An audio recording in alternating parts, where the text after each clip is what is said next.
Hey bro, what's up? So you already know Pacific Drive just rolled out that fresh patch, the one they labeled 1.13.0. And man, there's a surprising amount tucked into this build that actually changes the feel of playing rather than just slapping on a couple of cosmetic fixes. I'm going to talk through it like we're standing by the car in the garage after a long run, windows fogged, radios humming, no scripty, stiff announcer energy, just the kind of talk you'd have while swapping stories about the weird stuff that happened on the road. The core theme of this update is grinding down the things that made the game feel brittle. Soft locks, audio and visual hiccups, and those inconsistent radiation and artifact behaviors that could turn a perfectly fine run into a headache. That's the kind of housekeeping that doesn't always make people excited on paper, but in actual play, it's huge. Fewer interruptions, fewer wait what moments when a sequence refuses to behave, and fewer times you reload and wonder if the game hates you. One of the biggest named targets in these notes is the Whispers in the Woods content, which the devs have been iterating on rapidly since it launched.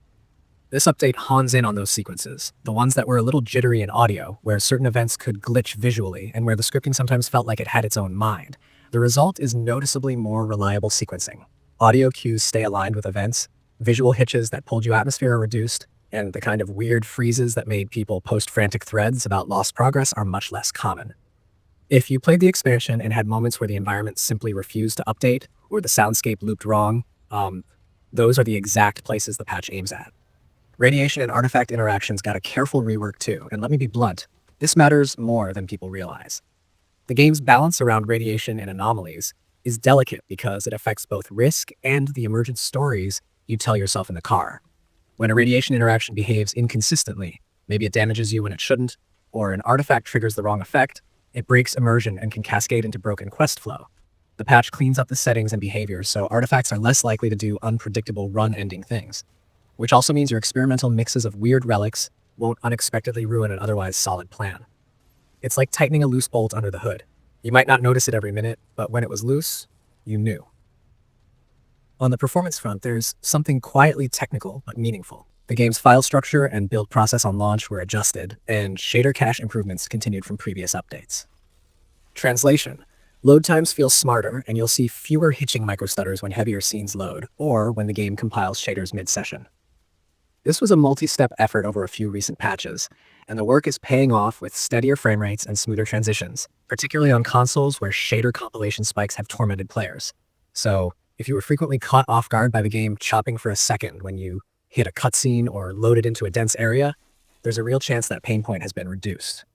There are also a whole bunch of smaller but vital UX and spawning fixes that behave like little invisible improvements. Stuff like hazards spawning in impossible geometry like broken terrain pieces that clipped you into the map, problematic collisions, and quest conditions that failed to clear properly. Those are individually tiny, but together they create a much smoother play experience. Fixing a handful of these prevents the kind of I can't progress threads that clog community boards and sap the fun. The devs have been pretty active on the community channels since the expansion, acknowledging issues and pushing hotfixes, and this patch feels like a consolidation of many of those incremental responses. Controller and console-specific touches also made the list. If you had haptics acting weird or the controller firing off feedback when it shouldn't, some of those problems were targeted earlier and continued with this update.